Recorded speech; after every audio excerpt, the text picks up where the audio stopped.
warahmatullahi wabarakatuh. Halo anak-anak semuanya, apa kabarnya hari ini? Alhamdulillah, semoga kalian semua dalam keadaan sehat ya. Anak-anak, agar pembelajaran ini lebih berkah dan bermanfaat, mari kita ucapkan basmalah. Bismillahirrahmanirrahim. Pada pembelajaran kali ini, kita akan belajar sejarah kebudayaan Islam mengenai materi masa kanak-kanak Nabi Muhammad Sallallahu Alaihi Wasallam. Pada bab ini yang akan kita bahas yaitu mengenai kelahiran Nabi Muhammad Sallallahu Alaihi Wasallam. Terus silsilah keluarga Nabi Muhammad Sallallahu Alaihi Wasallam dan juga para pengasuh Nabi Muhammad Sallallahu Alaihi Wasallam. Pernahkah kalian mendengar tahun gajah? Tahukah kalian apa itu tahun gajah? Ya, jadi pada saat sebelum Nabi lahir ke muka bumi ini, ada seorang yang bernama Abraha. Dia mendatangi Mekah dengan tentara bergajah yang jumlah pasukannya ada 6.000 tentara ya. Siapa Abraha itu? Abraha adalah gubernur kerajaan agama Nasrani di Abyssinia, Yaman. Apa tujuan Abraha datang ke kota Mekah? Yaitu tidak lain dan tidak bukan untuk menghancurkan Ka'bah. Pada saat itu masyarakat Mekah berhamburan ya, kabur dari kota Mekah.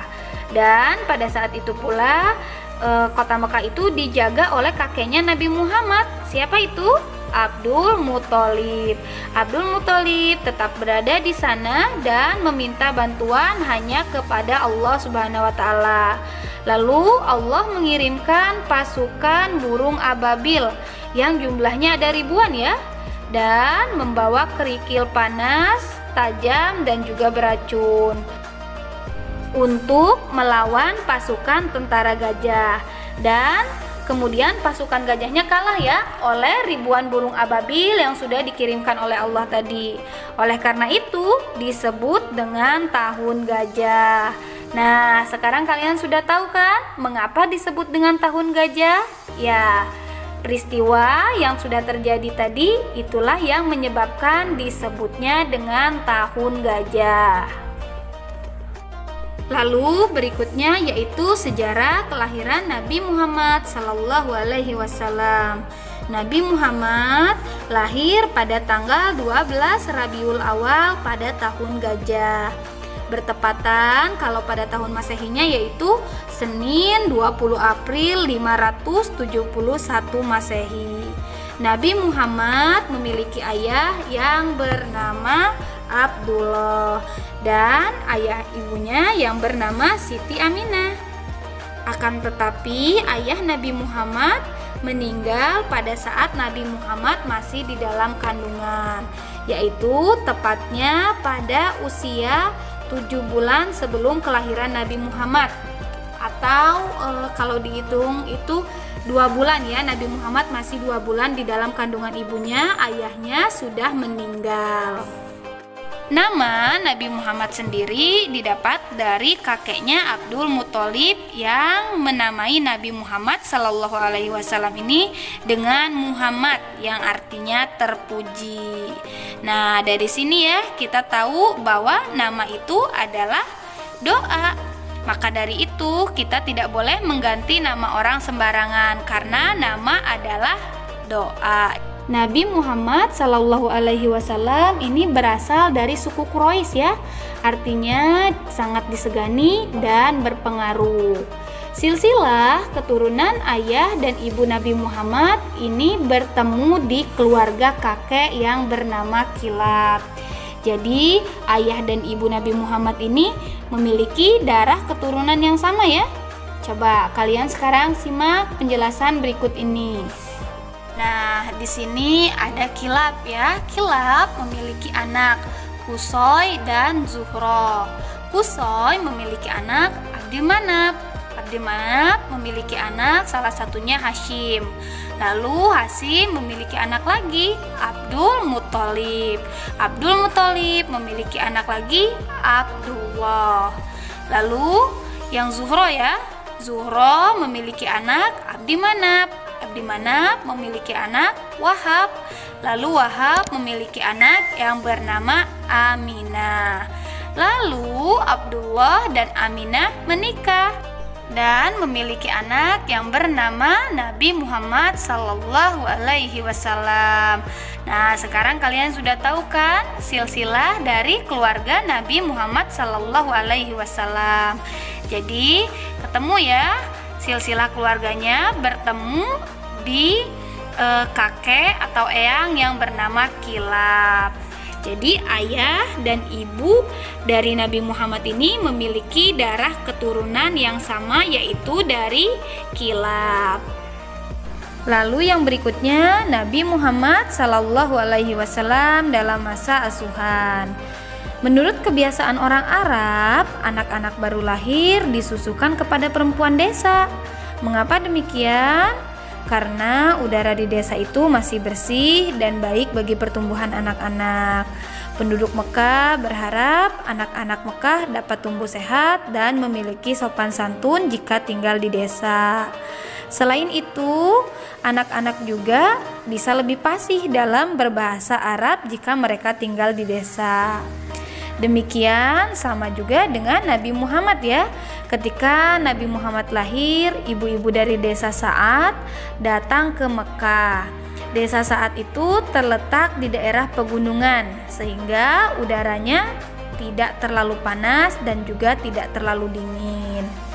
Di antara ibu-ibu itu terdapat seorang perempuan yang bernama Halimah Sa'diyah. Nah, ini Halimah Sa'diyah adalah ibu susu Nabi Muhammad Sallallahu Alaihi Wasallam. Ibu Nabi Muhammad, Aminah, melepas Muhammad dengan perasaan lega dan bercampur dengan sedih. Leganya karena akhirnya ada yang mau mengasuh dan menyusui Muhammad. Sedihnya karena harus berpisah dengan anaknya yang baru lahir. Lalu setelah berusia 2 tahun, Nabi Muhammad telah berhenti menyusu dan ia telah dilepaskan untuk mengembala kambing bersama anak-anak Halimah. Suatu ketika, anak Halimah yang bernama Dimroh pulang dari bermain sambil menangis. Ia berkata bahwa Muhammad dibawa pergi oleh 2 orang laki-laki yang berbaju putih. Halimah dan suaminya Haris bergegas mencari Muhammad. Mereka menemukan anak itu sedang sendiri sambil menengadah ke langit dengan wajah pucat. Halimah bertanya kepada Muhammad, apa yang telah terjadi padanya? Ia pun menjawab, ada 2 orang malaikat turun dari langit. Mereka memberi salam kepadaku. Mereka membaringkanku lalu membuka bajuku, membelah dadaku dan membasuhnya dengan air yang mereka bawa. Lalu mereka kembali menutup dadaku. Aku tidak merasa sakit dan tidak berbekas di dadaku. Kemudian kedua malaikat itu baru saja menghilang ke angkasa. Sejak saat itulah Halimah merasa takut. Ia merasa tidak mampu lagi mengasuh Nabi Muhammad Sallallahu Alaihi Wasallam. Pada usia 4 tahun, Halimah dan suaminya Haris mengembalikan Nabi Muhammad kepada Aminah ibunya. Setelah diasuh oleh Halimah selama kurang lebih 4 tahun, Muhammad tinggal bersama ibunya Aminah. Sejak saat itu, Muhammad diasuh oleh ibunya dan ibunya membawa Nabi Muhammad ke Yatsrib ditemani oleh pembantu yang bernama Ummu Aiman. Maksud dari kunjungan mereka ke Yatsrib adalah untuk mengunjungi makam ayah Nabi Muhammad serta mengenalkan Muhammad kepada saudara-saudara dari ibunya, yaitu Bani Najjar. Setelah berziarah, mengunjungi makam dan juga mengunjungi sanak saudaranya di Yatsrib, lalu mereka kembali lagi ya ke Mekah. Setibanya di kampung Abwa, Aminah mendadak jatuh sakit. Kampung Abwa itu berjarak kurang lebih 37 km dari Yatsrib. Beberapa hari kemudian ibunya Nabi Muhammad, Aminah, meninggal dunia, lalu dimakamkan di Kampung Abwa. Sekembalinya Muhammad dan Ummu Aiman ke Mekah, mereka disambut oleh Abdul Muthalib dengan penuh rasa haru dan duka. Sejak saat itu, Muhammad diasuh oleh kakeknya. Nabi Muhammad Shallallahu Alaihi Wasallam dalam asuhan Abdul Muthalib. Pada usia 6 tahun, Muhammad menjadi seorang yatim piatu ya. Setelah ibunya meninggal, Nabi Muhammad diasuh oleh kakeknya Abdul Muthalib. Ia mengasuh Nabi Muhammad dengan penuh kasih sayang. Hal itu yang membuat Nabi Muhammad merasa terhibur dan sedikit demi sedikit dapat melupakan kematian ibunya.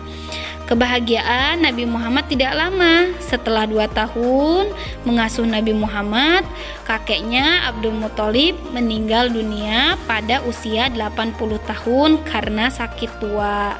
Saat itu usia Nabi Muhammad baru 8 tahun ya. Setelah kakeknya meninggal, Nabi Muhammad diasuh oleh pamannya, yaitu Abu Thalib. Nabi Muhammad Shallallahu Alaihi Wasallam kemudian diasuh oleh pamannya Abu Thalib. Nah, di antara paman Nabi Muhammad, Abu Thalib itu mempunyai paling banyak anak dan paling miskin. Namun Abu Thalib sangat disegani dan dihormati oleh masyarakat Quraisy. Sejak kecil Nabi Muhammad suka mengembala kambing milik orang-orang Mekah dan mendapat upah. Upah tersebut mencukupi keperluan Muhammad dan keluarga pamannya. Berdagang merupakan pekerjaan sehari-hari Abu Thalib. Muhammad sering diajak pamannya untuk pergi berdagang ya. Saat itu usia Nabi Muhammad masih 9 tahun. Sejak saat itulah Nabi Muhammad mulai belajar berdagang. Jadi Nabi Muhammad itu belajar berdagang dari pamannya ya, Abu Thalib. Nah, Abu Thalib mengasuh Muhammad hingga dewasa. Ia mengatakan bahwa Nabi Muhammad tidak pernah berdusta dan tidak pernah melakukan perbuatan jahiliyah. Pamannya Abu Thalib mengasuh Nabi Muhammad dengan penuh kasih sayang, sehingga Nabi Muhammad juga sangat sayang kepada pamannya. Itu tadi adalah perjalanan dari kisah hidup Nabi Muhammad Sallallahu Alaihi Wasallam. Alhamdulillah, semoga kalian dapat memahami apa yang sudah Ibu sampaikan. Semoga kalian dapat mengenal sejarah kebudayaan Islam mengenai masa kanak-kanak Nabi Muhammad Sallallahu Alaihi Wasallam. Akhir kata Ibu ucapkan wabillahi taufiq wal hidayah. Wassalamualaikum warahmatullahi wabarakatuh.